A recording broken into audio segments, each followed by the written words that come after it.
Good morning, good afternoon. My name is Andrew Kling. I am the Industry Business Unit Product Security Officer for Schneider Electric.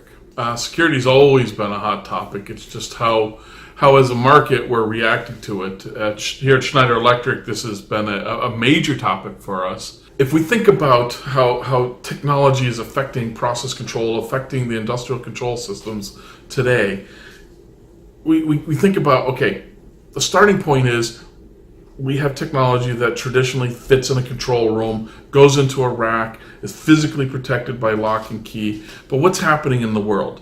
What's happening in the world is IoT, is technology is moving closer to the assets. We're moving process control closer to where it makes the most sense to run at the asset level. This means we're changing the profile of the technology of the infrastructure that we're providing to our customers.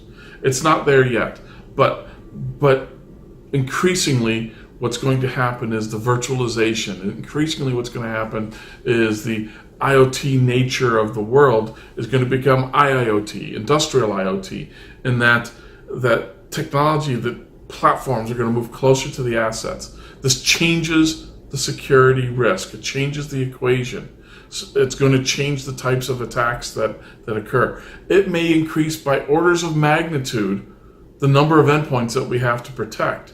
This challenges some preconceived notions about how do we patch all of these endpoints? How do we put signature files at all these endpoints? And so we have to keep up with that changing technology, which means we have to challenge the norms, and we have to come up with new solutions that will help us protect these devices, this infrastructure of the critical infrastructure of the future. There is a new wave, if you want to call it that. Really, probably the best way to say it is there is an improvement in the skill level of attackers, that their tradecraft is advancing just like our tradecraft is advancing in defending. And in many cases, their tradecraft can go faster than we can because they're not constrained by policy. They're not constrained by standards, whereas we are.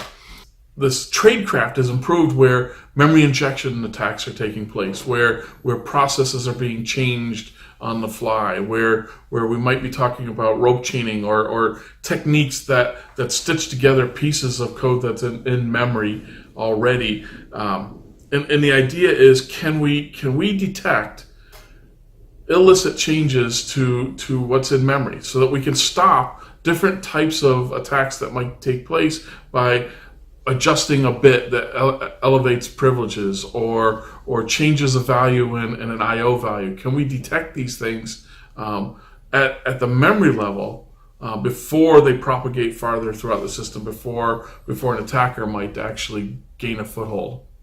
So over the past year and a half, maybe a little bit longer, I've learned a lot about the Virsec product.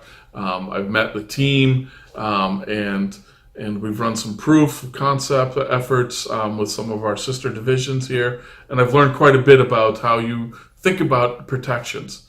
Myself, I come from a long, deep history of embedded development, so these ideas rang very true with me. And this has attracted me over and over again to the solution that Virsec provides. I think it's a solid solution. It represents a way to identify malicious behavior without having to necessarily understand the entire attack profile. And that's something that in this age of rapidly developing malicious tradecraft is something that we need to have on our side. We need to have this type of technology helping protect our customers, helping protect the critical infrastructure of the world.